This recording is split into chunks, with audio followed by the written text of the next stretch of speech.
Well, thank you very much for the invitation to come and talk to you today. And what I want to try and get across to you is the fact that in terms of research, we've got a lot going on and we've got to connect it up. And what I want to hope to get the message across is that there are a lot of networks taking place right across the country. I don't really have to remind you of the reason why at the fundamental research level we need to be connecting things up better. We don't have drugs that will treat any form of dementia. It takes at least 10 years, it takes billions of pounds, maybe dollars, depending on where you want to come from, to actually get a drug through into the market and usable in the clinic. We have to, therefore, work harder together. Questions around have we got the right targets? Do we understand the basic mechanisms underpinning the disease? Are we taking the clinical trials at the right time in the disease process? All those sorts of questions can only be addressed by joining up right across the various networks that we have. One of the comments that I think really sums up why we need to do that is this one from my colleague Hugh Perry at Southampton University. The brain is a very complicated place. So we have to work together to understand just the basics of what's going on there. Within the University of Manchester, we have a lot of activity around dementia going on. Hopefully you'll recognise something in this slide which you can sort of link into. But there's a real breadth of activity going on from the basic biology through into how to live well with dementia in neighbourhood-friendly communities and so on. And what we recognised is that we needed to join that all together. We needed to bring it together so that we were looking at the whole. And that's what we've done through our Dementia at Manchester network, with the strapline from cell to society, linking right the way through from the basic biology through into the lives of people living with dementia. Three key aims, as you can see there, critically to understand the actual mechanisms underpinning forms of dementia, to identify potential treatments for or evidence for prevention of dementia, and discover and inform how to live well with dementia at an individual, family and society level. So we've put this network together. We've got four main strands, if you like: the biological mechanisms and therapeutics, the basic biology, biochemistry, cell biology underpinning diseases, through to early diagnosis and stratification, using sophisticated brain imaging, using sophisticated neuropsychology, as well as the more basic tests and so on, to actually diagnose early and stratify people within the disease. The treatment and management. Yes, we don't have drugs that cure the disease, but there are other drugs available, and we need to plan ahead for when those disease-modifying drugs come on board. Right through into how we live well with dementia at a family, society, neighbourhood level. And Simon Burrow, who leads that strand of work, is here in the audience today. We're critically conscious that we need to involve those people with dementia, their carers, their families in the work that we do. And we also have underpinning strands of work which help connect all of these together and help us evaluate, implement and translate the research that we do through into the clinic, into society, to make a difference to people living with dementia. An example of how this is working is this scientific publication. It's actually due to be published tomorrow, which just highlights work from across the University of Manchester with a number of my colleagues, where by bringing us all together, we've actually moved this forward much more significantly than we would have done otherwise, to the point that we may now have a more fuller understanding of what's going on, the basic biology for Alzheimer's disease. But it's not just within the University of Manchester that we're looking to connect things up. We're conscious that we need to be working with partners, we need to be networking further afield.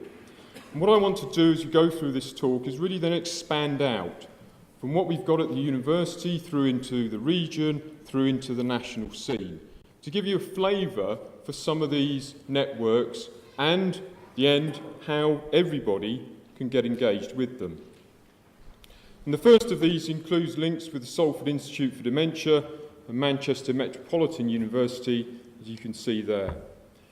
And this has been a very proactive collaboration between the three higher education institutions here in Greater Manchester. Came to its head on 16th of May, beginning of Dementia Awareness Week, when we came together to sign an agreement stating that we would share knowledge and work together on a full range of dementia issues. And I think that's significant because it shows that we are working, even within the university sector, together to actually move things forward. If we then consider Greater Manchester on a slightly larger scale, Dementia United, part of devolution of the health and social care budget to Greater Manchester, has within it a strand on dementia. Veronica King will be talking more about this after the break, so I won't really say any more about it for now, other than it does involve not only the universities, but also Alzheimer's Society and the various community organisations, as well as the NHS trusts, who have a role to play in this. Ultimately, we want to make Greater Manchester the best place in the world to live with dementia. Some people say if we get it right in Greater Manchester through devolution of the health and social care budget, we can get it right anywhere in the UK. In terms of fundamental research, then Alzheimer's Research UK is really the leading charity that's fronting all of that. And this just summarises their research networks right across the country, regionally based, and you can see that there's the Manchester and North West Network Centre, which includes colleagues in Liverpool, Lancaster, Salford, as well as the University of Manchester. Within each of those networks, we do work together. We have regular scientific as well as public meetings, and we also have the national conference once a year, which was held here in Manchester last March, at which Chris also spoke at. So it's a way of connecting up researchers, a way of enabling us to share data, to work together more effectively. And I thought I'd just highlight one of the studies that's come out from that network. It's just one of many. And this is a genome-wide association study, as we call it, looking at the genetics underlying Alzheimer's disease. In order to do that study, it required samples from 19,000 individuals with dementia and 40,000 individuals without dementia. So we have to work with a lot of people to bring all these studies to fruition. And as you can see from the list of authors on the publication there, it involved over 100 researchers from right across the country and indeed overseas as well. And somewhere in there, I appear. The national scene has also benefited from a number of initiatives that the government have made, including this one, Dementia's Platform UK, to enable the UK to become a powerhouse for dementia research. Established by the Medical Research Council in 2014, it's a collaboration between not only universities but also drug companies to coordinate and work together in terms of the research that we do, recognising that a lot of the facilities we require, the equipment as well as the resources are expensive or limited, and therefore if we work together and share them, it's effectively more cost effective and will get towards the endpoint quicker. Within the Dementia's Platform UK, there are these three networks. Stem cell network, I'll come back to in a minute, informatics and molecular imaging. Molecular imaging is the brain imaging, magnetic resonance imaging, and PET scanning, which you may be able to be familiar with. enabling us to see into the living brain as to what is actually happening in terms of the disease progression. Those require sophisticated scanners, and through Dementia's Platform UK, we now have 6 of these scanners dotted around the UK, including here in Manchester. And the schematic, the map on the left, I actually cribbed from a colleague's poster at a meeting. And what I like about it is because, just in case you're unaware, you're in Manchester today, I've highlighted that. That is where we have all of these networks represented. But you'll notice that it's networks right across the country. So it's important that not only do we work within our centres, but that we work further afield. Let me just highlight that in terms of stem cells. You might be asking, well, what on earth are stem cells? And effectively, in terms of dementia in a dish.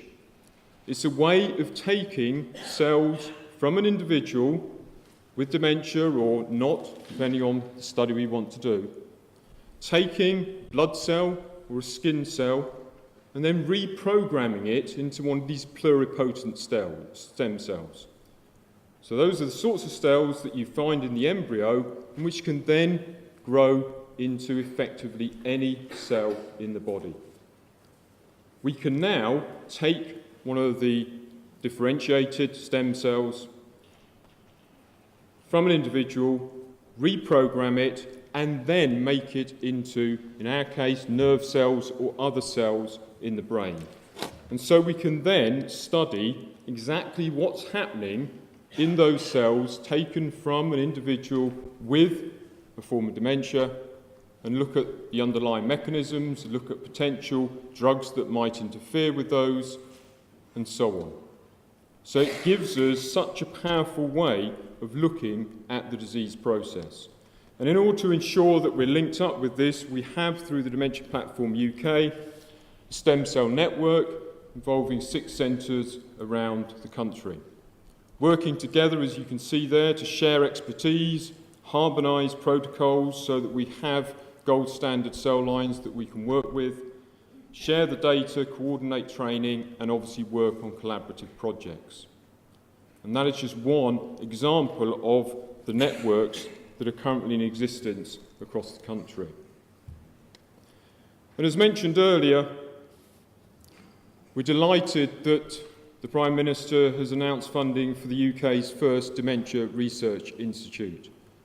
£150 million was pledged at that time, and it's great to see that Alzheimer's Society and Alzheimer's Research UK have both also contributed an additional £50 million.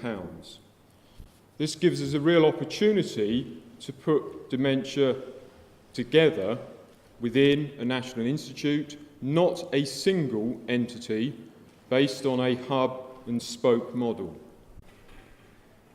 And so we're actively, because the closing date for this is next week, working to put together expressions of interest from key centres around the country. So I hope I've given you a flavour for some of the research networks that are out there, that are actively working together with colleagues right across the country to move forward the research that we do on all forms of dementia, not just Alzheimer's disease or vascular dementia, but also the less common forms. But critical to everything we do is access to patients, to blood samples, to brain material. And so I would, as others have already mentioned, actively encourage people to join dementia research. Through that, we can get access to people for the various studies that are taking place. And as I mentioned earlier, it's just as important that we have people with dementia as people without, because we need the controls, if you like. We need people to be able to compare against what's happening in the disease. So please do, if you're not already signed up to join dementia research, there is the stall upstairs, but also encourage others. You don't have to take part in any study. It's completely up to you. But if you're not registered, we can't access that really valuable resource, which is every single one of us. And together, working in that way, we can start to make a real difference for dementia. Thank you.